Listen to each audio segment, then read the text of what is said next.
Thanks for downloading this episode from Teachers Talk Radio. You can find the full schedule and listen back to all our shows at ttradio.org. Enjoy the podcast. Well, hi there and welcome to Education Tonight. Normally Adam does the intro, so I'm going to do the intro, and the mute button can be pushed at any time if I do veer off into Brent world. I do apologise, I have had an open evening tonight. I've talked to lots of parents who happen to be ex-pupils, which is pretty shocking. And I've had lots of coffee, muffins, and I've had that buzz. When you get with a parents' evening or you get an open evening, we've had, you've got that second wind, and you're sort of, I know later on after the show I'm probably going to crash. But luckily, thankfully, tomorrow is an inset, which is very clever of my senior management to put an inset after an open day. But we were going until pretty much 7 o'clock tonight, and we finished about 1:30 today. And it's just always important how important it's stressful. Like, we need the children to come in, we need to put your fresh foot forward, we need to sell the school. And there's part of me thinks it's a really good thing because I'm proud of the school of teaching. But there's another part of me thinking, well, it's just the way education is now. We're in competition with all the schools for bums on seats. And it's sad to me that's what education's become, PR and selling your school, when really you shouldn't have to sell your school. Schools should be a bit closer together. But that's where we're at in education at the moment. The open evenings are now part of it. You see schools advertising the back of buses. You see schools advertising the local media. And the people who are PR now every school seems to have a PR person, multimedia platform person, a Twitter handle, a Facebook, and it's all presenting a certain image of the school on brand for some schools as well. So part of me thinks, well, it's good to have the face-to-face with some future parents and build those connections with them. But equally, it's part and parcel of what we do in schools now. So how are you feeling, Leon?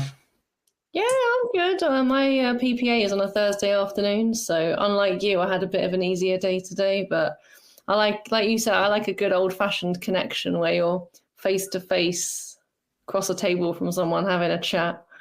I think a nice old Twitter feed is nice for school, get a bit of imagery out there, but I like a good old-fashioned chit-chat at the door. And it's good, isn't it? There's nothing better than, even as a parent, when I was looking for schools for my own child, and there was really a choice between two schools. There's not much to them. And when you read the Ofsted report, there's nothing much to them. But what really swung it for us, the school that we went with, was the connections of just how would it work logistically, and the wraparound care. And just literally, it was little things that you noticed about the school, how clean, for me, the caretaker was taking pride in the amount of leaves he was sweeping up. And it's just the small things. And of course, I, being a teacher, was checking under the table. I checked under the tables for chewing gum. I checked. Yeah, I did. And I went in to have a look at the toilets, and I thought, well, how clean are the toilets? And then suddenly you think to yourself, what am I doing here? But it's just the impression you get as there are broken windows. How cared for me was the school building, and that's the broken window. But if the school looks, not cared for, then I always think, well, the environment doesn't look cared for, the children don't look cared for, and it's not about how new the buildings are. You can have, this is a Victorian building my children are taught in, but a Victorian building is well looked after and sort of has a bit of love, and how the classroom is presented, how bright it is, and how much the teacher, I think, invested in the classroom can give you a little clue, can it, to how well I think the children are looked after, because that's the most important thing. Yeah. You'd appreciate that as a primary school teacher, wouldn't you? Yes, I spent 2 days in my classroom in the summer making it look pretty. Because. Yeah. But I think even like you say, in an old Victorian school, you get atmosphere, and that's created by the school and by the people in it. And then also you like when you walk into a school, you feel community. In some schools, you can feel a sense of community, and you can feel a good, warm atmosphere. And so... Yeah. And it's just in the subtle things when you ask, like staff turnover, you say, well, if staff turnover is high, it's obvious I get wheeled out. They sort of wheel me back out every year and go, this guy's been here a long length of time, it must be all right. And you get parents saying, why have you stayed here that long? I like it here. Oh, that's unusual. But it's not. When you feel that you are part of something, you feel that you are part of a community, when you make connections with parents, and it's always lovely. My parents, even, I'm sitting there with some parents, and I'm looking at the outside of the desk and thinking, you used to be on that other side of the desk. Yeah. And it's nice because then they trust you and they know you, and then they feel, well, I'm sending my child here because I went here, and you get that connection to community. And I think schools have lost some of that. They've lost that connection because they're on brand and they're all about the logo, they're all about the uniform, they're all about whatever their rules are. And this week, usually a couple of weeks around when people go back to school, the local medias up and down the country are full of, my child's been sent home because they're wearing the wrong skirt. My child's been sent home because of this haircut policy. My child's been sent home because they have the wrong shoes. And I think what makes a parent reach the point, the first thing they do is go to local press and go, I'm unhappy with my school. So the first thing I'm going to do is go and tell how bad that school is. Yeah. What kind of relationship are you going to have afterwards? Are you the parent who went to the media and completely run the school down? I mean, it's bad when it gets that bad. And I often think to myself, there's two sides to that. But you always say to that person, if you don't want to come to our school and you want to pay our rules, then fine. You know what I mean? We're not running Starbucks. Every school has a door. And that's exactly fine. The same goes with staff, isn't it? The same applies to staff as well, doesn't it? When you sort of come into it, you come into a school, you feel welcome, you feel wanted, you stay there, don't you? And then equally, I think that's what's been happening. If you don't feel wanted and welcomed, I think some schools now have been a bit like that, where they've sort of said to people, get corporate or get out. When you look at our recruitment retention, which is going to bring me on to recruitment retention, I think many's a good person has been driven out of education because they haven't fitted, and they've been told, haven't they? They've been told, we don't do things like that any longer. This is the way it's going to be. If you don't like it, there's the door. Yeah. And I think because they have come in and they've said, this is the school from now on, it's going that direction. And if you don't like it, tough. And I don't think they've brought some communities along. So I'm buzzing because tonight I talked to potential parents of children who I'm going to potentially teach. And I see it like a preemptive parents' evening, because they might come to me next year and say, I remember you on open day. I'm glad. And you make those connections, don't you? Yeah, that's why I think like standing on the door, like I have a trainee teacher and I'm just like standing on the door is like so important. And especially like when the kids do something really nice, like I'm really excited to see the parent on the door at the end of the day. And I even said, like, it's like you said with social media, and it's like they always say that there's the power of social media.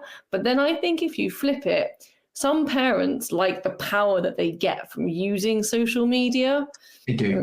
It's like you said, if you don't want your child in the school and you don't like the rules, then you can leave. Why would you want to bring the school down and keep your child in the school? If you're that unhappy, why not just take your child? They use it as leverage, don't they? They use it as a bullying power thing. Yeah. Yeah. I mean, I love JBL's comment here. Look, I did open house Sunday for 18 years in an American school in Florida. All right, just do you get in your Florida. Wow, it was our chance to show parents how proud we are and what we do and what we offer. Love that, absolutely, and I love those days equally. You know, I love those open days. I mean, they drain you. Same as parents' evenings. You go into it and say, well, it's going to be a draining. But I think if you invest the time into things like that, if a parent's thinking to themselves, I might complain about this member of staff, for instance, they might less likely to complain or less likely to take it further, because they might just ring you up and say, I think, Mr. Poland, you've got that wrong. Yeah. And then you have to go, I think I might have got that wrong. And then you get forgiven because you have that relationship. And equally, it goes the other way as well. When you ring the parent and say, look, I'm not happy. And they'll go, yeah, because they trust you. It's trust, isn't it? I mean, that's the thing I can't understand with multi-academy trusts have the word like trust in their title. And I don't know if they're actually trusted more than your traditional school was 25, 30 years ago, because all of this media stuff is telling us that there is that social contract being eroded. So I know it's one of those open evenings, but actually afterwards you walk away thinking, I've talked to potential future parents and I'd be happy to have them at my school, because equally some of them are saying, I'd love to have our child come to the school. And I'm going, good, I'd love to have the fact that you like the fact that your child would come here. And I had one parent to go like, well, my child get into the school. And I hope that they do. And they go, well, what do you mean? Because the fact is, you really want your child to come here, meaning you already buy into what we're offering. And I know that parent's going to be more supportive because they've already kind of gone and said, I want to be here, as opposed to it's the school down the road, this will do. And you're not going to get that from an advert on a bus, are you? Well, you might come say I've seen your advertisement and say, well, I've been swayed by stirring, but there is habit, isn't it? You see schools now, newspapers advertising on buses and billboards. How shiny our school is. But Look at the fabulous microscope that you'll use in our school. But it is, isn't it? It is literally like a form of marketing, isn't it? Schools are marketing, and the thing that the best advantage we had today was to have our children who stayed behind after school show the parents around, and every time, and I remember I went to that school 21 years ago for my interview. What sealed it is the kids who took me round. I asked them all the awkward questions. Was it really like, go on, tell me, you can tell me. And they were brutally honest. They were like, here's a science teacher. He's a bit crazy. He wears socks and sandals. Okay. And I stopped in a window, and the window was about Jubilee 2000, which is Drop the Debt campaign. And I questioned about that, and I thought, this is what I did my dissertation on. Tell me about that. And they told me, we're doing fundraising for people disadvantaged around the world. I'm like, whoa, stop there. Tell me more about that. And it was the fact that the pupils were telling me, and they were proud of their school. And they were like, okay, this is our PE department. The facilities aren't brilliant, but we've got good PE lessons. And I thought, okay, the facilities aren't brilliant, but they're still proud of what their school does with the facilities they have. Not saying, oh gosh, here's a PE gym, it's horrible. They were basically, we know our PE gym is not the best in the world, but you know what? Our PE department's a good department because the people in there are good, And it was that they sort of thought, well, that's really important because the kids themselves wanted to be there. The kids themselves liked their school. And one of them was actually quite a roguish kid. He wasn't whose child I'm currently teaching behind you, which is weird about it. But I remember that and say, you took me around. I spoke to him recently at a parents, and you took me around the school when I started the school. No way. I remember that. And I goes, you remember some of the stuff he said to me? He goes, yeah, I think I might have got into trouble for being too honest. Oh, no. I'm not joking. He was brutally honest, and that was the selling point. That's like the waiters on Kitchen Nightmares. Sometimes they're like, yeah, don't have the pizza. It's terrible. Just stay away from the fish. Yeah. Right.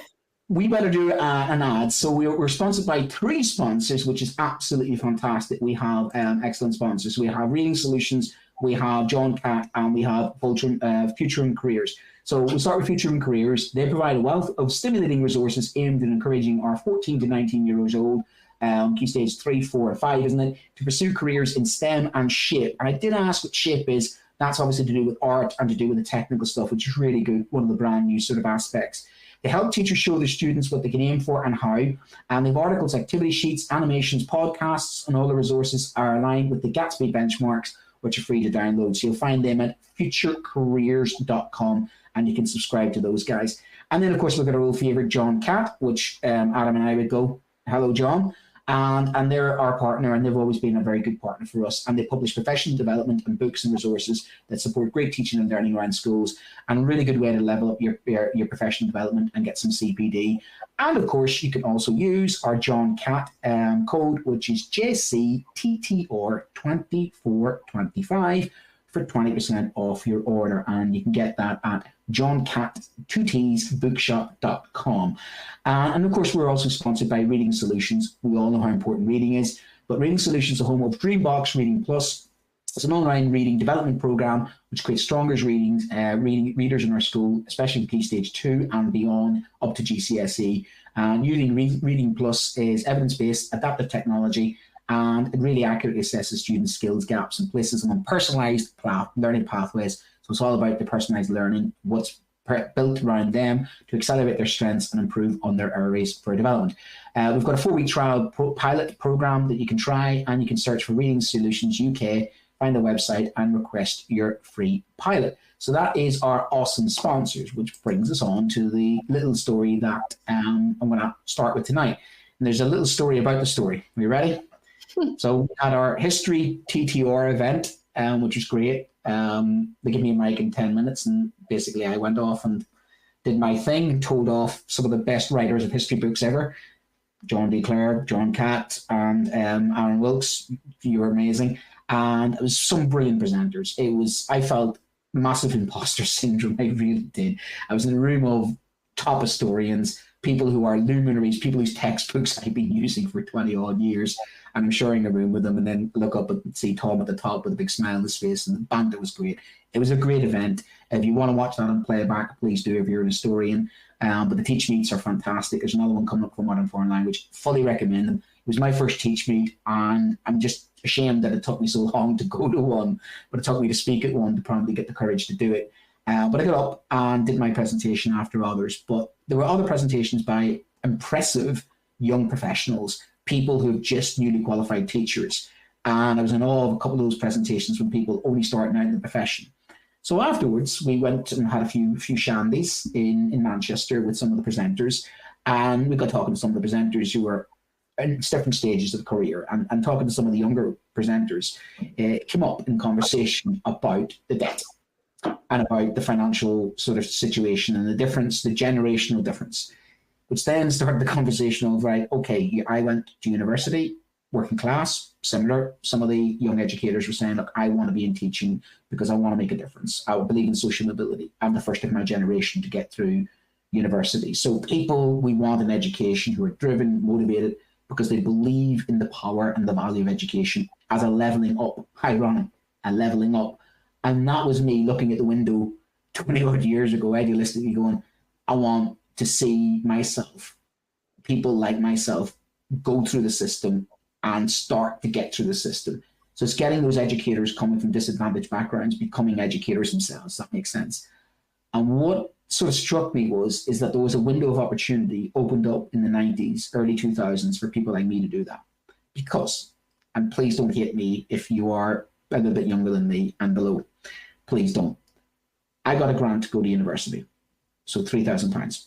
That meant I got paid to go to university, of which I am not going to lie, I discovered 70p vodkas. I think my record was 36 days in a row. Yeah. Different time, different generation. Sorry about that. I also report. I have to go now. I'm sorry, I can't. I'm not even finished yet. It gets worse. It's going to get worse. It's going to get a lot worse. So I got paid to go to uni. I had access to a student loan of £1.5 grand, of which I accepted and bought myself a nice suit and a plane ticket to America for the summer. No tuition fees. Didn't buy resources for your classroom then. I had no tuition fees. So no tuition fees, £3,000 and £1,500 loan as well, which I optionally took or could not take. I took it anyway. And I had a part-time job, which worked at a supermarket.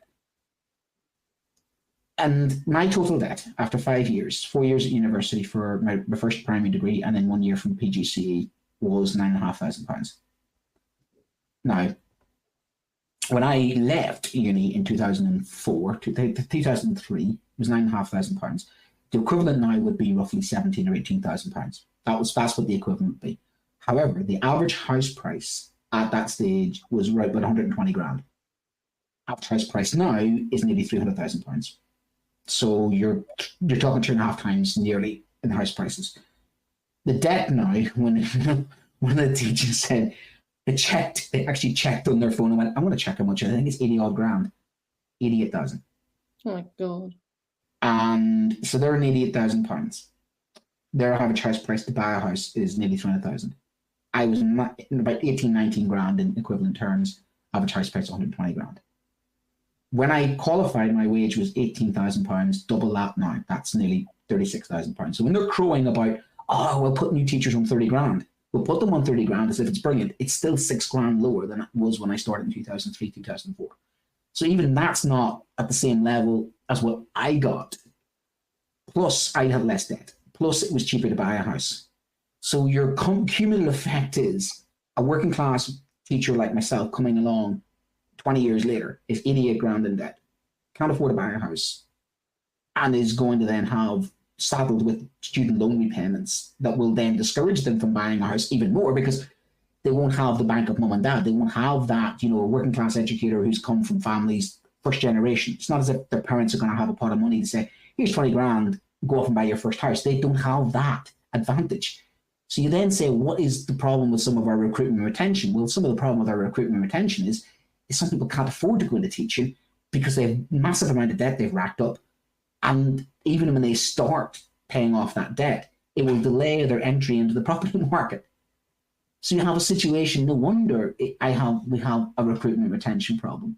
It's then brought me to the news story that we found, which I found during the week, which was they're looking potentially at the situation where they would pay back after 10 years loan repayments. In other words, your student loan, if you stay and teach it long enough, would actually be repaid, which was the policy between 1998 and 2004. And I have colleagues who are still teaching with me who were English graduates, got the £4,000 golden hello and had their student loans paid off up until 2004.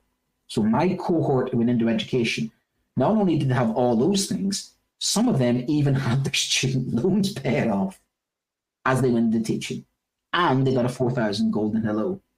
But you know what I found as well? Like you talk about all the debt and the loans. I did a PGCE.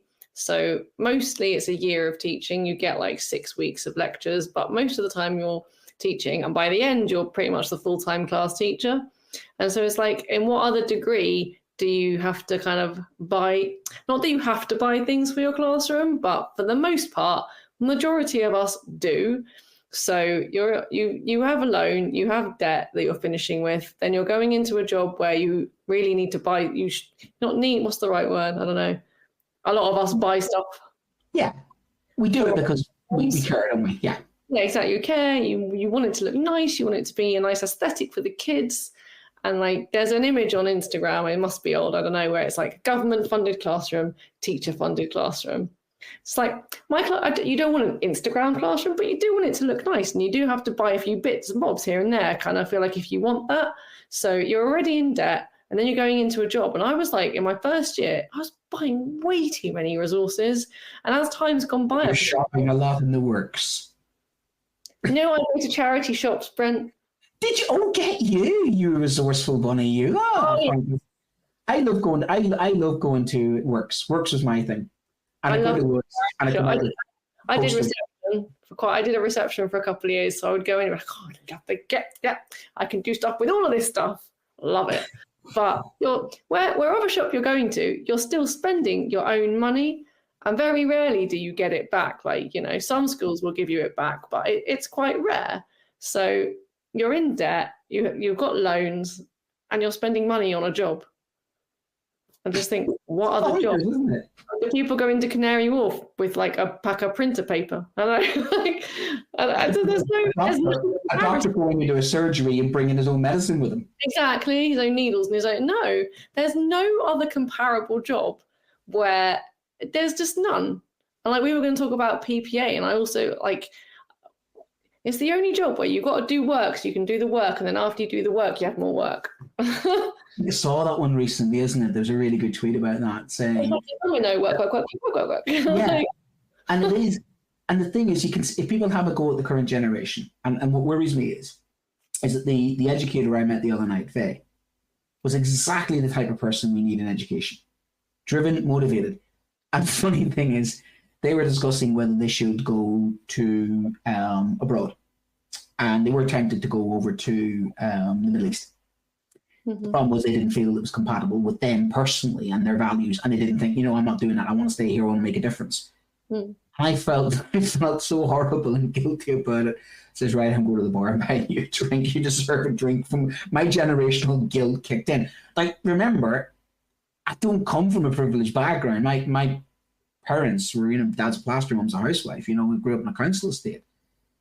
But I got the chance. That's the thing. I got an opportunity. I got a chance. And in 97, you heard the immortal words, education, education. There was an open door and a window of opportunity for a generation of teachers like me who, although it was still tough, don't get me wrong, we got the opportunity to come into teaching, and financially, my wage has been frozen since 2010.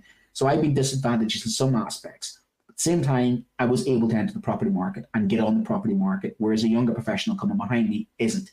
And it is that thing about you want the next generation to be better off, don't we? We want the children we're teaching to be better off. I want my children to have a better off life than I had. In the same way that my parents sacrificed and did a lot to push me through education to make me have a better life than they did. That's what we want. We want the country to be better off. We want our kids to be better off. And I don't see that happen. I think there's a massive regression because I am the classic example of that regression. Because I look at myself and say, if I was coming along now, would I be able to go into teaching? And equally, would I stay in that community I've stayed in for 21 years? Or would I be pulled over to the United Arab Emirates? Would I be pulled over to Australia, New Zealand, Canada? And looking at myself now and thinking, I probably would have left after a couple of years because I would have said, right, this student loans nonsense. I'm not going to pay it back, so I'm going to stay over there for another 15 years. And you can do that. I think you can. Like in that respect, it's like life is too easy nowadays. I feel like for some kids, everything's instantaneous. When we grew up, to entertain yourself, you really had to think and you had to be creative and you had to, it's like perseverance, isn't it? Do a puzzle or find a way to, I don't know. My cousin and I used to make up dance shows on a Friday night for the family because there wasn't an iPad to sit and watch or like an iPad to sit and play games on forever. So it's like instant and easy, I feel like. It's just like a different generation coming up now. Yeah. Different skill sets. And it is, and you don't want to belittle and sort of it's that thing about you got to evolve, you got to teach the generation you're teaching, and you got to embrace new ideas. And some ideas you embrace, and some ideas you go, oh, that's pants. Like deliberate practice. Who came up with the idea of deliberate practice? We've been doing that since Socrates. So somebody's made a big fad out of deliberate practice, as if it's like wow, new hands-on question. I love these people come along and they come up with this type of stuff. And you go, wow, never realized that one. Like retrieval practice. I mean, what's that? It's just knowledge based. It is. It's a bit like rote learning as well, isn't it? It's like we're going to remember all these facts. My teacher used to say this. He used to say to me, and I'll never forget. He says, "I'm going to keep revising with you guys because he says if you throw enough mud at the wall, eventually some of it sticks." And that's what he said to me about 35 years ago. And I obviously he was an educational genius, or I hit him on the idea that he knew that memory gets more and more, more and more frequent the more you hear something, which basically is the reason why we remember Christmas songs, but not much else.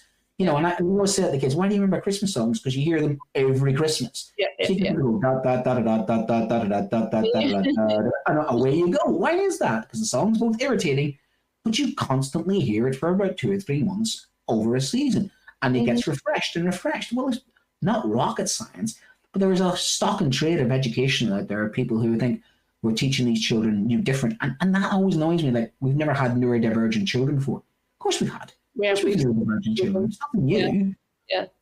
People just want everything their way, and they want it their way to their specification. So I think it goes back to that thing about Starbucksy, and that goes back to the difficulty of the job, because I've never worked as hard as a professional, and I've never had to evolve more. Whereas I think my auntie, classic example, she left teaching in she was 25 years teaching. She was in her mid to late 40s. I think she was 2 or 3 years older than I am now, and she was retired and she was finished.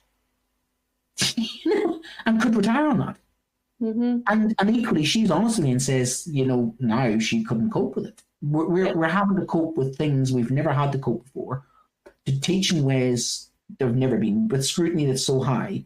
Mm-hmm. And then you couple that with the lack of financial reward, the lack of respect, the massive amount of debt, and you've got people saying, why is there a recruitment retention problem?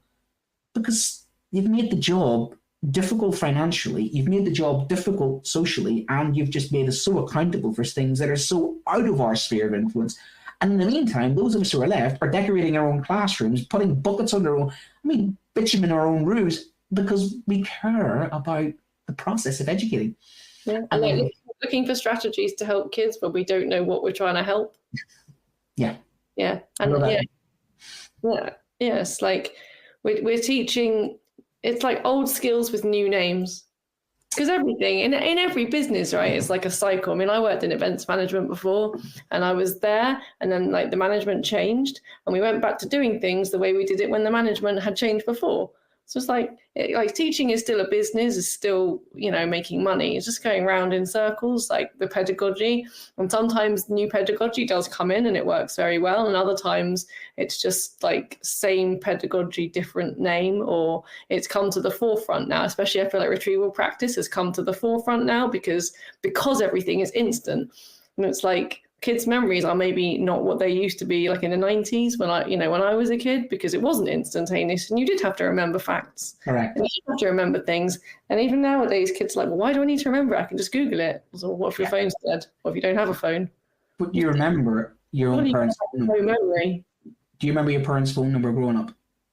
Yeah, I learned it at school. Yeah. I remember learning it. And your best friends. Yeah. Because you had to. I remember going down to a telephone box and putting in my girlfriend at 16, 17 and her number off by heart, dropping in the 10p's, dial, and you knew the numbers off by heart. You knew things because you had to work hard to retain that. Yeah. But we've never had known more about the science of learning, but we're more responsible for learning. But yet the people responsible for the learning are less motivated to learn because everything's too easy, and yet we're the ones responsible for it. Why is the long-term memory problem with these children? I see them 1 or 2 hours a week. What do you want me to do? Rewire their brain when the whole of society's pulling in that way? But it's my fault if they have a short-term memory problem. Come on. In primary now, there's a lot of discussion around in the afternoon when you teach topic like history and geography, and it's like, do you just teach all your history for that half term in a week? Or do you do history on a Monday and geography on a Tuesday? Just like on the Monday, you've taught history. Let's say you teach, I don't know, we're doing knights and castles. Let's say you taught how to become a knight. And then the next Monday, 7 days later, and you're like, so can anyone tell me what we learned last Monday? And the kids are like, I know. Was anyone in the lesson? Tell us at secondary that they don't teach this stuff at primary. And I think I said this before. I went and grabbed their exercise books from primary. Some of the kids were coming to my school. Yeah. I grabbed their exercise books from their teachers who I'd actually taught.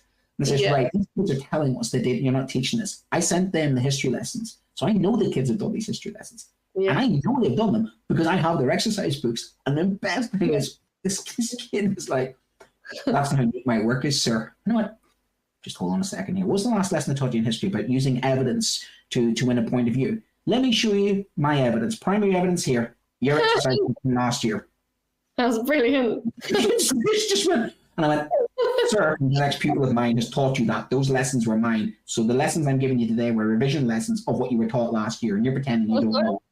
The kids just like drained like that. And I went, I'm teaching you about the evidence of history. Here's the evidence. Here's Exhibit A, which is your actual exercise book. Tell me why your exercise book is neater last year than this year. You've come up to secondary school and you've got worse. Not a chance, Sonny Jim. And the rest of them just like, and goes, not messing around with him. He knows what going on. And it was just like the power was then really, I know what you know. You know how clever you are. And you think you're going to get one over me. Don't try it. But that's what they do. They pretend, oh, I can't do that, sir. It's really difficult. Take it easy. Because that's what happened. And probably snowplow parents have done it to them. My child can't struggle to cook. I tell you what, if they were starving enough, they'd learn how to cook. You know what I mean? And this is what we do. We make things so accessible and so easy because we're so like worried that somebody walks into my class and says, kids aren't getting it. Yeah. Well... Yeah, when you get observed, you ask specific kids questions because you're like, I know she'll know the answer. They don't get it, it reflects on you. So what we do is we make sure they get it, but what we do is disarm the process of them getting, because we're worried and stressed that they don't get it. It somehow reflects on my teaching practice. Which brings me to JBL, what he said there is absolutely true. He's been doing the same stuff in the 80s. Yeah. The art of teaching hasn't changed all that much since Socrates in certain aspects. You know, what was he all about? Questioning. Did Socrates have a no hands up questioning or questioning? Who cares if he had no hands up questioning or questioning? He was questioning full stop. So we can put a new hands up questioning no hands up questioning policy. But I have issues with that because there are children, and you turn around and have no hands up questioning, they don't want to speak in class. But now we're having to say to some children, speak, and they just freeze. But you know what? There's the opposite. Like in my lesson the other day, there's one kid was like super excited about it, and she was like bursting to tell me. So there's that side, and I was quite shy and quiet as well, and I probably wouldn't have wanted to speak or sometimes didn't know the answer. But then there's the flip side of kids that are going to sit there like, oh, I really want to answer. I really know the answer. So there's like two sides to that argument, and also there's the third side of the argument where most of my questioning is targeted to specific kids, specific questions, which is good teaching. It's good assessment. And then, you know, I was talking to have a trainee teacher, and I was like, look, I don't know if this is controversial or if this will blow up on Twitter. I don't know, but I don't have lolly sticks. You know, sometimes you have lolly sticks, and it's like, who am I going to ask? Bob. You know, I didn't want to ask Bob the question I have in my head, so I'm just going to look at it. It says Bob, but I'm going to go, John. I have a spinner in our new Arbor system, which has a classroom spinner. And I started by showing the kids the spinning names. When I do that, I put the spinner on sometimes. Other times I freeze it and go, oh, it's frozen on that one because I'm that's not child because I'll be here tomorrow for. And you think I should ask them, but I know that they're a child who will freeze. Yeah. So I don't. But but that's what you figure out. You figure out what works for some, and you know the pressure points of others. The worst thing ever in the world is for a teacher to ask a child to answer a question in front of the rest of those children, because the first thing they're going to do is going to go, I can't do it. And yeah, a skilled person can work around that and come back to them and say, think about that. Yeah. The problem is you're creating anxiety with some of those kids because that's a nightmare scenario for some, isn't it? Takes away of like the individuality of the kids, you know? The spontaneity. And I bet teachers feel it because I go on training sometimes. I remember a couple of years ago, I went on a 4-day maths training course. And like it started out with early years maths and key stage 1 maths. And I was like, okay, that's fine, yeah. And then we got to like year 5 maths. And I was like, oh my God, don't talk to me. Please don't talk to me. So it's like, we forget, but especially in insets, management forget. We just sit there for 3 hours like, oh my God, please give me something I can use in class. And we forget that we're students sometimes still in our adult lives, and you forget. It's a horrible feeling when you're asked a question you can't answer it yourself, absolutely. And when you're room full of teachers, I feel like it's worse. Or you're pulled out, I can't do origami. Now, you know I can't always follow basic instruction. I can't do IKEA furniture, let's put it this way. Somebody gives me an IKEA bed, it turns into a wardrobe. All those little diagrams that show little screws going and everything else, just can't it's my worst nightmare. When I had Lego as a kid, I would build basically everything else but the thing it's meant to be. You know what I mean? I just don't know why my brains were hard that way. But we had this a couple of years ago in an inset, and our art teacher was doing origami. And I'm sitting there, she's folding it. Maybe it ends up with a nice little rose. And I'm like, yeah, there's mine. And it's embarrassing because you just going like, Brent, can you not do that? And I'm going, no. What did you hold? Would you? And yeah, you can ask me a question, what's the capital of Madagascar, and tell you it's Antananarivo. This is the thing, our kids have so many different capabilities, and sometimes there's black holes in their skill set or their knowledge set. And some of what we're trying to do sometimes is cruel in a sense, because it accentuates and highlights some of the things. And then when I'm told you have to do an all hands up policy, and you think, do I really want to do it that way completely, or should I have just a variation of it? But that's the thing. But that's what we do. We adapt. We adapt what we're told to do, and we put our own little twist in it, and it becomes our version of it. And we should have that originality as teachers to do that.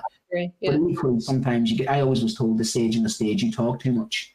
The amount of times kids tell me, at the weekend it was amazing talking to some people like Ben Walsh, who's a top history book writer. One of the first things he says, tell stories. Tell stories. I think that's all I do is tell stories through history. And funny, that's what works. And then hearing him say it, I'm going, oh God, thank God for that. I've been doing it all right for 20 years. But that's what we love your funny stories or your stories. And yet I do get people saying, oh, you talk too much. I'm thinking, no, look, the guy who's the guru of history says tell funny stories. Kids remember stories, so. But talking of too much, we'll move into our second story, which is going to be more your story about PPA.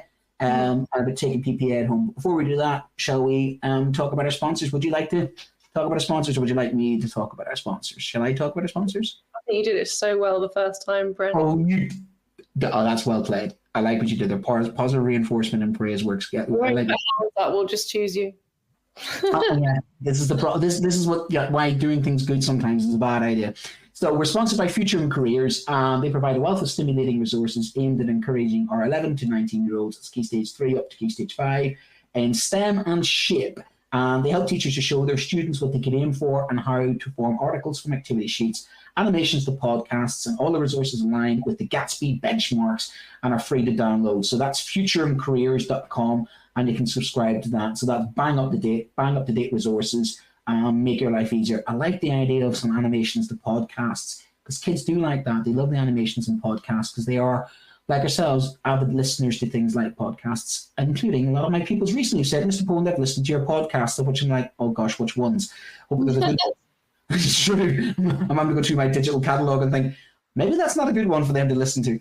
And we're also sponsored by John Catt, and they're one of our long-term partners, and they publish professional development books and resources that support great teaching and learning in schools around the world. So you can level up your professional development, and you can visit them at johncat2tsbookshop.com and explore their full range of diverse titles. They've got everything in education, these guys.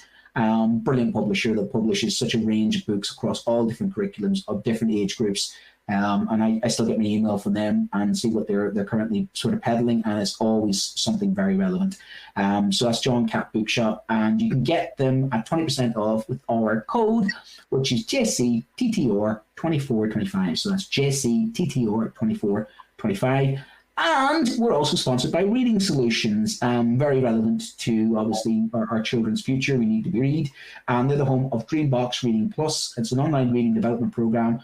Create stronger readers, which we definitely need in school, from Key Stage 2, which we definitely need, and beyond, right up to GCSE. Can't read, you can't answer questions, I suppose, and you can't do exams. So that's really, really important.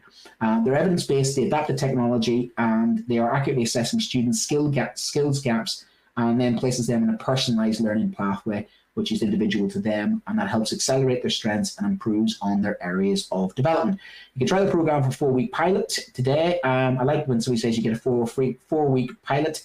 Do you get that from which pilot we were flying to at level? A 4-week pilot. Mm-hmm. Direct Tom Cruise from Top Gun today, and research Reading Solutions UK for their website to request your free pilot. Personally, I'd like Maverick or Goose would be mine from Top Gun. Any pilot that'll take me to the beach. I'm not fussed who it is.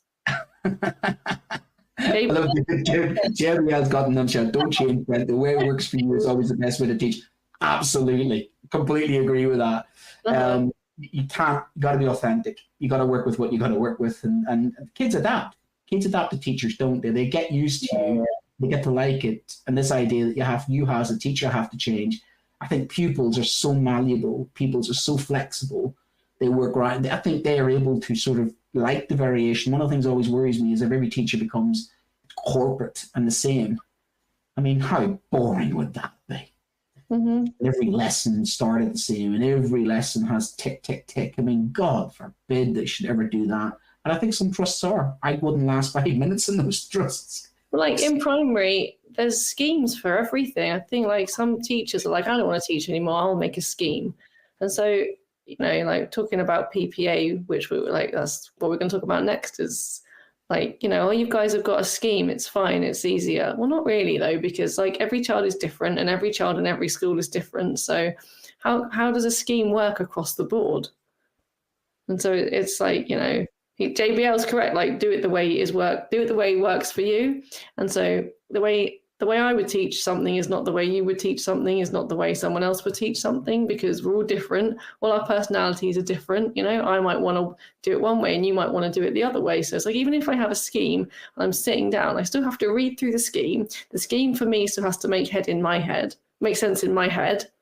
So just because it makes sense to Mr. Smith, who wrote the scheme and has been teaching for however many years, doesn't mean it's going to make sense for me or work for my cohort. Or there's a lot of talk in primary. It dulled down a bit now. Was it cultural capital? Yeah, the cultural capital. So just enriching their ability to override their local area. So it's confidence. Really, it's saying how confident are they in life, I suppose. A bit worldly. Yeah, opportunities. The thing is, like, to be worldly, you have to start from where you are and work outwards. Mm. And so if the scheme's being made by someone, I don't know, in Edinburgh, and I live in London, how does that work with cultural capital? No. So it doesn't take local context, does it? No. Yeah. Local context, socioeconomic of the local area. So especially like maths has gone that way quite a lot recently with like maths mastery, where you're meant to take the whole class with you on a journey. I find that a challenge, because if you're going to all go, let's like say in the simplest of terms, if you all go on a bus journey together, well, you get on at the same stop and you get off at the same stop. So a journey that you take together starts and ends really in the same places. Mm-hmm. So when they come up with all these schemes and you think, oh, so much easier, I'll just put the PowerPoint up for the scheme. I don't think I could teach like that. I have to see what's coming, and you have to be like prepared. Exactly, that too. Yeah. Yeah, and I'm not a robot. Where's the fun with individuality? No, yeah. I mean, Some of the best lessons I've ever done, have been planned. But they've then taken on a life of their own, and I've come out with something, or the kids have come out with something. I thought, you know what I've planned, it's gone. We're going now, the journey, and it just takes on a life of its own. And equally, kids have sometimes realized they can get me sidetracked. But I sometimes allow myself to be sidetracked. I mean, who knew? But I've built the sidetracking into the lesson in my head, thinking, I know where I want them to go to ask the deeper questions. But that's the beauty of exploring your subject. Mm-hmm. But it's like we're encouraged to do deeper thinking questions. Mm-hmm. But I want to do deeper thinking questions organically, not at the bottom of a slide going, here's my deeper thinking question, now think deeply. Yeah. If you finished your worksheet, now you can think deeply. You have not finished task A, now think deeply about task B. I mean, it should happen naturally, organic. Engineering is never as fun as the time when the kids turn around and go, remember that time you did something silly, like started singing something, or, the other day was like, pack up your troubles in your old kick bag and smile. I don't know why or where that came from. Before you knew it, I was singing How Do You Do, Willie McBride to him, which then had me going back to a photograph to me at the grave of that and says, right, let's just think. Kids come in the next lesson and go, sir, can you sing to us? And I'm going, oh. No, don't get that in a scheme, do you? What, teacher breaks into spontaneous World War I songs? No, yeah. Kids come back next lesson and have listened to some spontaneous World War I songs and now want me to sing more spontaneous World War I songs. Right. Too. That's awe and wonder. That's the awe and wonder. You don't get that from a scheme. Yeah, we did Victorians. I think I've said it on TTR before, and I walked into the classroom as Queen Victoria and did a Q&A with the kids. I can see that. Yeah. You have got a classic Victorian look about you. I can see that. Yeah, I can see that. I'm quite regal. Could you do the one is not amused voice? One is not amused. Whereas I could do the street urchin Irish immigrant, could we give me a work there, sir? I'll shine your shoes there, sure. There you go. We could play our rules, couldn't we? Yeah, we could, yeah. But in what scheme or what Twinkle worksheet does it say, teacher to dress up as Queen Victoria? Like, you'll never, come on, where are you going to get that in a scheme, Chris, the Irish teacher starts singing, it's a long way to do it. Yeah, exactly. Irish verse. Great Irish song. But that's it. I mean, that's what you get with experience, but also love of your subject and passion. The amount of times you get people saying they want people with passion. They want people to love what they're doing. They want people to enjoy teaching.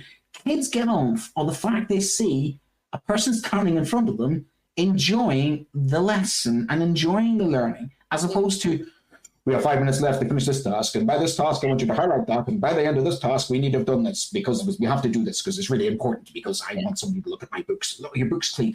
You go, my God, what are we doing to these children? And we wonder why they're misbehaving, because they must be bored. Bored, yeah. The girls came up to me afterwards when I became me again. It's like when you weren't in Victoria mode. When I wasn't Victoria. Miss Lax, history's my new favourite subject. It's like, why? I didn't even think we did anything in their books, Brent. I just think I sat at the classroom and they asked me questions. I know, I don't tell anyone, it's shocking. That does happen a lot of times. Everything's in the books. You think the kids go, we've not done much writing today. Aha, you've not much done writing. But have you done some thinking? Have I made you think differently? Yes, sir. There you go. There's the answer to the question. Yeah. Back in my mind was thinking, in the next lesson I better get something in their books, because when somebody looks at my books, they're going to go, where is the retrieval task? Yeah. Where is the deeper thinking question? Where is this? It's meant to have changed, right? There was this whole thing like, often don't look at books anymore. It's not about that anymore. But it's like, is it? But then the other day we were doing history. You're like this. We were doing history. We're learning about knights. So how you became a knight, and then famous knights. And this one kid was just like, but what about this? But what about that? What about this? And eventually I was just like, I hate to say it, but we were running out of time because, yeah. But isn't that brilliant? When you get to that stage, when you think, I want to know more. Love it. Well, the generation of children we have access to all the knowledge of mankind in their fingertips. And yet they know so little. You can't plan for that. No, we've got to get them curious. We've got to get them thinking and learning for themselves, because we can't do it all. The curiosity is one, yeah. It is that curiosity. So let's go with PPA. The scheme, are you? Like, Pause for curiosity. Pause for curiosity, ask a deeper thinking question, and randomly break into song while dressed as a monarch. As a monarch. Yeah. And then eventually I was like, I don't know, but go home and Google it. And I was like, I wonder if she will. And the next day she came in. No, the next history lesson. So it was a week later. And she went, Miss Lax, I looked up on YouTube how you become a knight. And I saw that the queen takes a sword and she puts it on. I was like, come to the front. I love the words, do you know, sir? And I go, here it comes. They have done some independent research and they've thought about it. Or equally, when I've done some Socratic rants and the parent have said something controversial and they've gone back to the parents, well, my daddy says, oh, did you have a conversation with dad about history? And it gets great when you get to parents saying, I don't know if I like what you're teaching my child sometimes. What do you mean your child has gone home and had a conversation about their learning? It's better when you used to get, what'd you do at school today? Yeah. Now they're coming home and asking questions of you, which is great. Yeah, and usually they understand what I'm trying to do. You know, they get it. I'm trying to create that narrative, trying to get the juices flowing, but it does generate the odd sort of like, Henry VIII had 6 wives. No, he had 2 wives. Technically 2 wives. You trying to change history? Absolutely. I don't like people who try and change history. Oh, that's interesting. The word history has the word story in it. You know that. And stories can be changed. And that's just getting that having the confidence to do it, and also sometimes having the bravery, but also support. I come back to support. I'm supported. I get support. And I'm allowed to do that to a certain extent as long as I don't do something completely crazy. We need the support. Crazy, but more crazy than crazy. Able to like veer off a scheme. And I think some schools give it, and I do think some schools don't. But you need to be confident enough and like comfortable enough in your practice to be like, okay, this is the scheme. Yeah, okay, it works for me. I like the structure. I'm going to go like this, and then a bit like this, and then I'll go like this, and then I'll go back, you know? And last Saturday at that teach meet was literally that. That's why I'm still buzzing from that, because you're in a room with people going, let's do women's Jewish resistance. Let's talk about women abolitionists. Let's look at this part of history that's not taught. You know, and you saw people who, you know, let's talk about classical history. It was amazing to see people, you looking in a mirror and going, that's a version of me looking at something different. Great. But then you realize that's the converted, isn't it? They're the people who are doing it for that intrinsic reason. And then the drama, then the horrible thing comes, well, how many schools don't have a person like that? Because they're told, this is your scheme of work. This is how you're going to teach it. And we'll check that you're doing that job. And you aren't given any autonomy, independence, or freedom to express. Because the thing I enjoy the most about being a teacher is that autonomy, that freedom to express myself, to see the children learn, and to sometimes, you know, take a little bit of a risk and then see that pay off. And it doesn't just pay off, you know, 6 months down the line. It may take years. I spoke to an ex-pupil tonight, and he told me his journey. Left school, joined the army, you know, did all these sort of jobs, and now he's working as an engineer. And I went, wow. What a great story. And he says, I never forgot the lessons I learned at school. And it was a long journey. He's in his early 30s now. But he got there. And I thought, well, you got there because, you know, you kept going and you kept that. And he says, yeah, but I remember that's why I want my kid to go to this school, because I remembered some of the lessons you guys taught me. And I think, but you don't know the seeds you plant, do you? You really have no idea the depth of those seeds and whether they don't blossom straight away. It can take years for them to blossom, if they ever do. And some bloom quickly, and then some take 15 years. So we've got about 7 or 8 minutes left to talk PPA. And my first quote is there enough time for PPA? No, there is never enough time. Not if you want to start dressing up with Queen Victoria. Yeah, that was quite a quick lesson, actually. Yeah, I there was no PowerPoint, no lesson plan. So there's the trick to it. Just don't plan your lesson and don't make a PowerPoint, and you have enough PPA time. Just wing your lessons for the rest. That is our moral of tonight. Just basically, you know what, I'm going to stand in front of the kids for an hour and just wing it. Yeah, dressed up. I mean, who's going to admit that they've done that? Come on, who's going to admit that there are times you just go, you know what, I haven't completely planned this lesson, but I'm going to delve into the depths of my own... The best lessons. Yeah, they are. I'm like, I don't want to do it this way. I'm just going to, we're going to do it completely different, guys. Oh. Or what happens all the time? You sit, you plan all your lessons, you go to teach it, and the board turns off. Or the photocopier is broken. You can't get the photocopy. Year 6 are printing stats papers. Yeah. So I must be honest, I have a little secret. I quite enjoy it when the board turns off because I'm like, great, I'll just use the whiteboard. I actually, yeah, I prefer it. I was telling a year 6 kid a couple of years ago, maybe 10 years ago, I was like, do you know when I was in school, we didn't have interactive whiteboards. We had a chalkboard and a whiteboard and you would roll it. And honestly, I think he thought I was joking. I don't think I actually convinced him. So back then, no computer, right? No laptop, no Google. Nope. No schemes. A textbook, acetate. Yeah, acetate, OHP. OHP. Yeah. Didn't sit for hours. OHP roll. Yeah, finding PDFs, finding YouTube video. No. And having a floppy disk with one power. I had a floppy disk. Yeah, floppy disk. I was sitting with one PowerPoint on it from 2002. You can only store one couple of slides. Yeah. It was cutting edge. And of course, wheeling the television. I used to have a television, and it was kind of like television and DC. Oh, yes, let's bring in David Attenborough for a geography lesson. Yeah. So that was my biggest thing. Is it enough? No, it's never enough. But then teacher tap, and also, right, the government are thinking, let's let teachers do PPA at home, and that will convince people to become teachers. Never mind challenging behaviour, not enough time, the curriculum is too big. We'll just let them do PPA at home. I actually don't think that's such a great thing, because when I do my PPA, I make things and I print. And so by the end of PPA, majority, not all, because never going to be all, majority of my work is printed for the week. But if I'm at home, I won't be able to do that. And I feel a bit like actually I'd be missing a piece of my productivity in my PPA. So, however, one of the options was a well-being day, a day off during term time. That I am up for if, but this is the if, right? If the cover is effective, because otherwise, as we all know, all of you that are watching will know, like a sick day, right?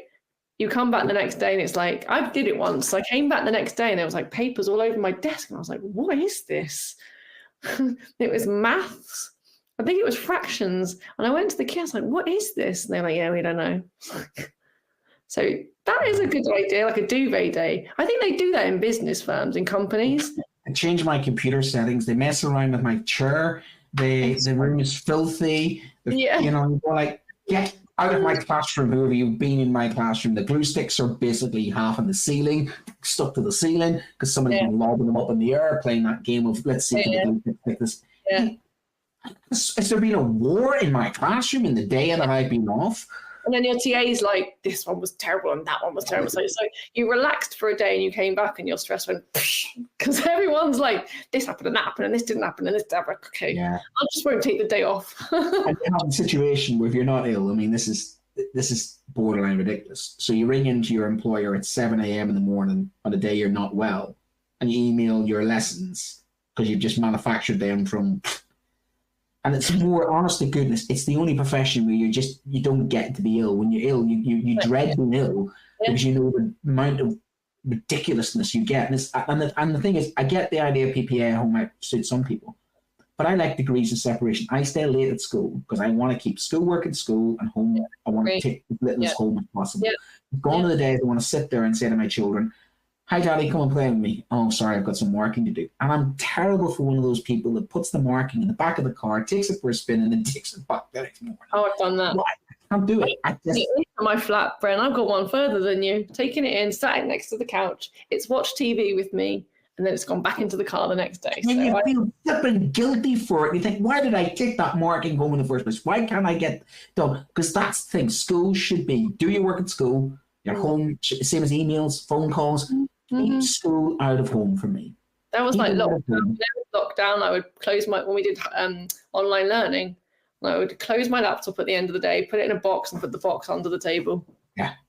Because otherwise you see it and you're reminded of it. And yes, there has to be a break. Yeah. For me, that sounds a bit too like tokenism. We've given you PPAs at home. We know you're not going to take them, and we know it's not going to follow through, but we've done that. It's kind of like, well, we've done teachers' planning preparation at home. The practicality of it is how many will take it up, how many trusts how many schools will say, have a PPA at home? They won't. Because the flip side is, and I had this before, no, we need you in school because otherwise there's not enough staff in the building. There is that too as well. But also you want to be in the building because you say your computer's in the building, your computer systems, the photocopying's in there. So how much PPA can you do at home? I don't think so. Versus how efficient you'd be at school, if that makes sense. Or you want to go look at a book and check what they did last week, or you want to go put a display up even. Yeah. I don't know. I don't think it's the best offer. I think there's certainly would suit some, but I think already those people are probably people who are already on part-time. I think all those people who might take PPA at home have already got systems in place, if that makes sense, because there's a lot more people now doing 3 and 4 days. I've noticed a definite pattern of people saying, I'm going to reduce and do 1 day, because I know some of my colleagues, what they'll do is they'll take 4 days. They'll say, I'm down to 4 days. They'll take 1 day where they do all their school and then they get their weekend. And that's what's happening a lot more. That people are saying, I'm going to take 1 day, I'm going to go down to 0.8 or 0.6, and then I'm going to spend 1 day getting all my schoolwork done, my marking done, all that stuff done, and then they don't have it. So there is people already kind of doing those type of things to buy themselves that time, because at the weekend, I take half my Sunday in that schoolwork, and I hate doing it. But I'm 5 hours, five periods, in some days, and I don't want to take the work home during the week. So I do store it up for Sunday. And I think a lot of my colleagues are in that scenario where they end up doing something over the weekend because it's either do something over the weekend or take it home during the week. And when you're doing 5 period days, you come home, as you say, your evening, it's hard to restart. I find it hard to restart in the evenings. I'm exhausted by the evening as well. My brain slows down, actually.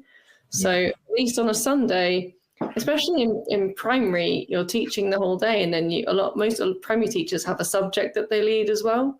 So you're teaching the whole day, and then at the end of the day you're marking, and then in the morning you're prepping and you're getting a bit of extra, stuff ready. So you do need to find time somewhere to do a bit of your subject, your TLR work or your subject work, and you can't always find it during the week. Primary is more intense physically in the sense that you are more on call.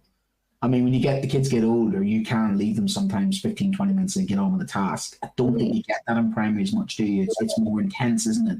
Yeah. There's more need, isn't it? There's definitely more. I mean, I get the difference between Key Stage 3 and Key Stage 4. My GCSE group sometimes can give them 25 minutes task and say, right, here's some mock exam questions, and I'll go around and monitor them. But there are times in my lessons where there is lulls. Year 7's not like that. Year 7's definitely. If I look at the difference between year 7, year 8 versus year 10 and year 11, it gives me a window. The year 7s give me a window into primary school of how demanding some of the children are because they don't have the same independence. And that shows me how dependent they are of the teacher, which, and in respect to primary school teachers, I think you've got a certain amount of energy that we in secondary have different set of issues. Marking's different, and of course the subject's different.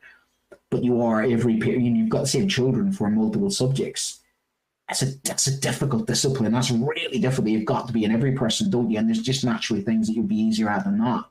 So I have full respect to primary. Part of me would like to be a primary school teacher for that, because as a teacher, I do teach multiple subjects. So I've got a little bit of that in me. But it's hard when you're going from one thing into another, and you've got the same kids sitting in front of you. At least we get a fresh set of kids. Even with the subject, you get a fresh set of kids and a fresh start. Whereas there's no hiding place in primary school, is there? No, I don't have a cupboard in my classroom to hide in. No, unfortunately. You mean you don't have a chokey? No. Every classroom needs a chokey. Just a book corner. Which hopefully, how is that book corner? I know the book corner was getting a little bit of damage. Is it okay now? The book corner, are we okay now? Are they all playing nice with the book corner? Book corner is cozy. Book corner has books. It is. Yeah, we are. Yeah, getting there. The dog is looked after. Soft cushion. Talking about charity shops, a couple of years ago, I went into a charity shop and there was a dog. You can't see it because my screen is too small. I think it's about like this big. And there was a dog, and then there was this like big teddy. And I was like, I'll take both of these. And the one was like, thank you, it's been taking up so much space. Did you have them go into a school? Yeah. You know, 30 dogs are what people buy now, not big giant fluffy ones. I just want to tell my brother who has a dog, I do children, not animals.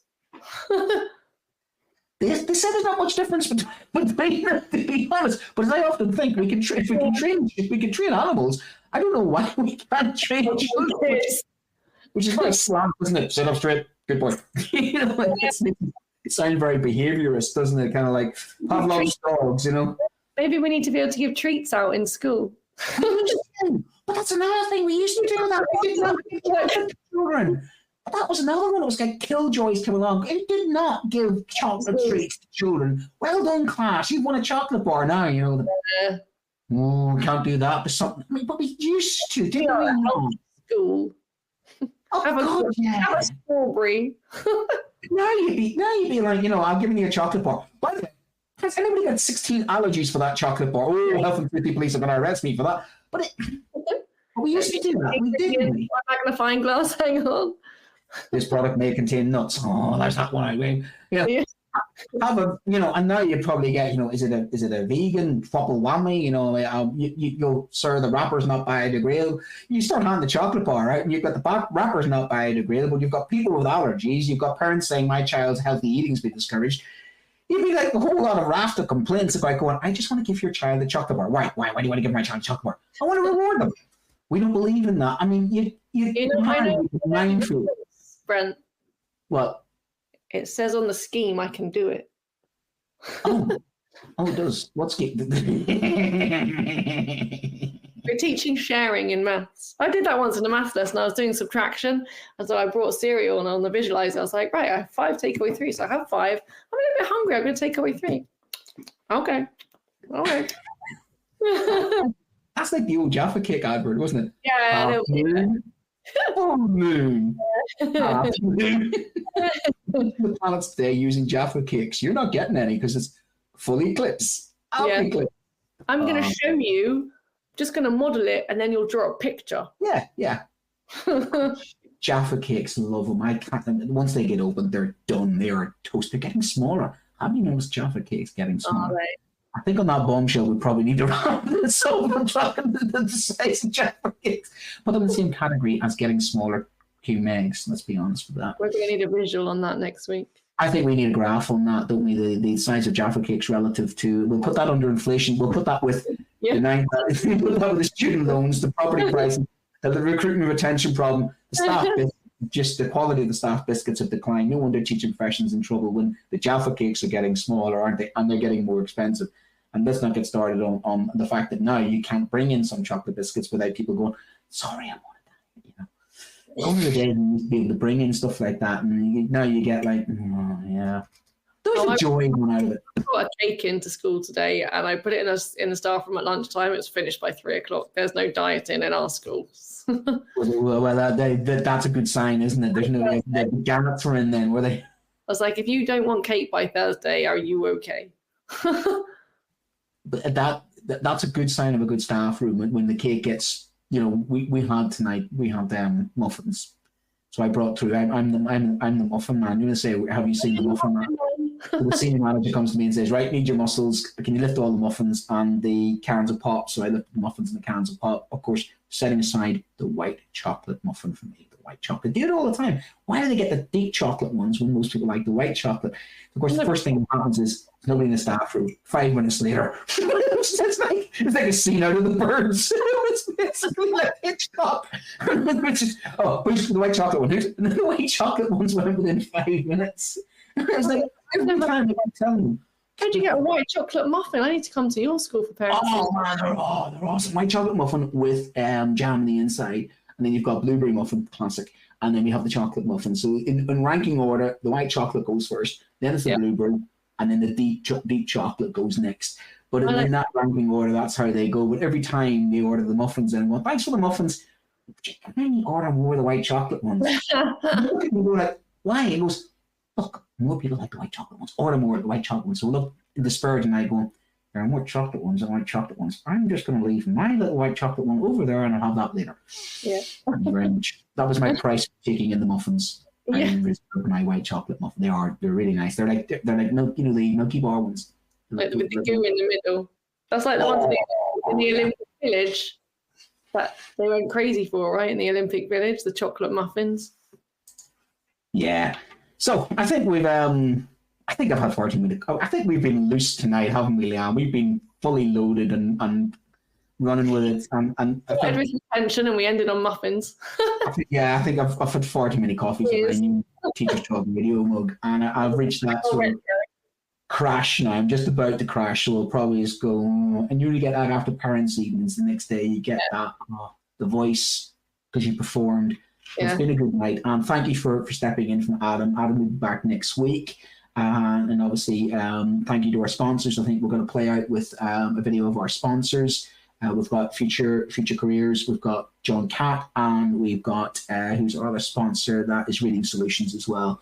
So thanks very much to them. Obviously, Teachers Talk Radio is, we're volunteers in the sense we are ordinary teachers like everybody else. We're always looking for hosts, aren't we?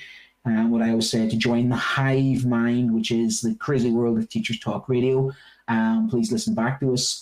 We've got a show at 11 o'clock tomorrow morning is our next show. We've got nothing on the other side. And watch out for the weekly review, of course, on Sunday.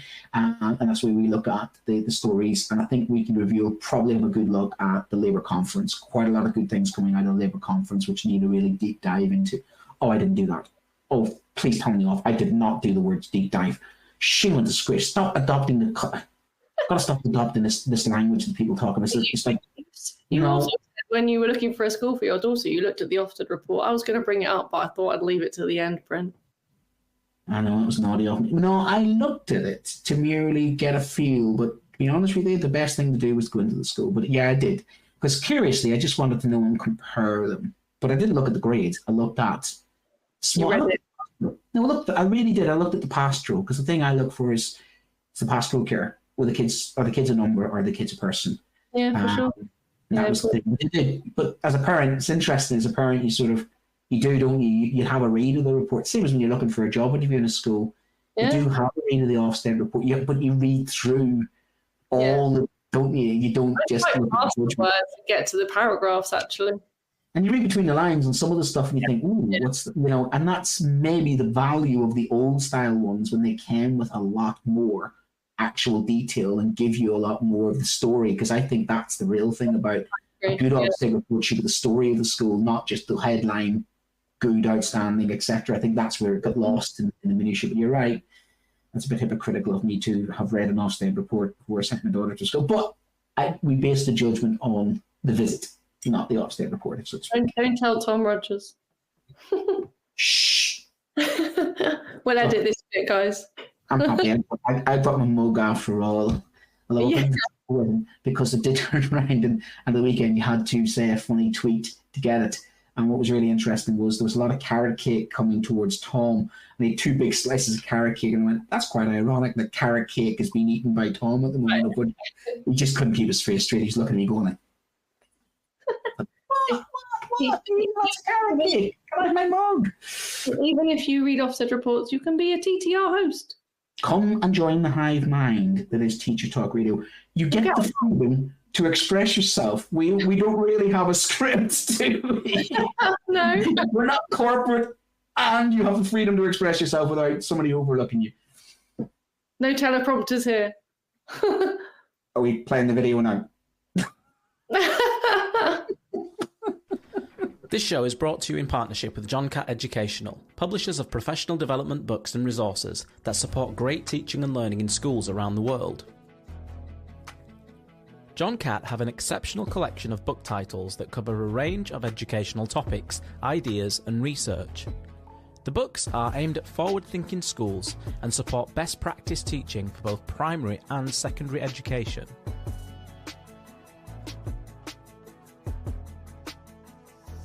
Level up your professional development today and visit johncattbookshop.com to explore the full range of titles. Use the code JCTTR2425 for 20% off your order.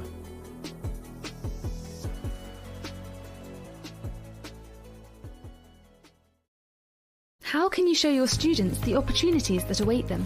How can you fuel their aspirations and motivate them to achieve? Futurum Careers provides a wealth of stimulating resources aimed at encouraging 14 to 19-year-olds to pursue careers in STEM and SHAPE. we help you to show your students what they can aim for and how. From articles to activity sheets, animations to podcasts, all our resources align with Gatsby benchmarks and are free for you and your students to download. Visit futureumcareers.com and subscribe today.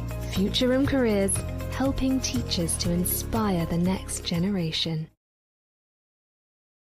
Introducing Reading Solutions UK, home to Dreambox Reading Plus, the online reading development programme, improving outcomes for students and schools nationwide.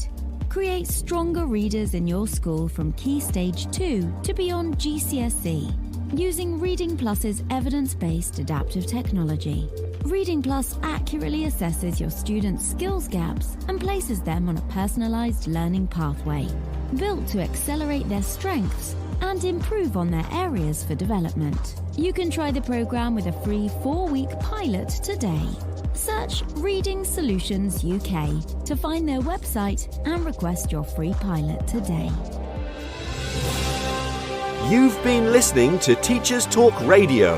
Tune in live and listen back at ttradio.org. We look forward to hearing from you next time on Teachers Talk Radio.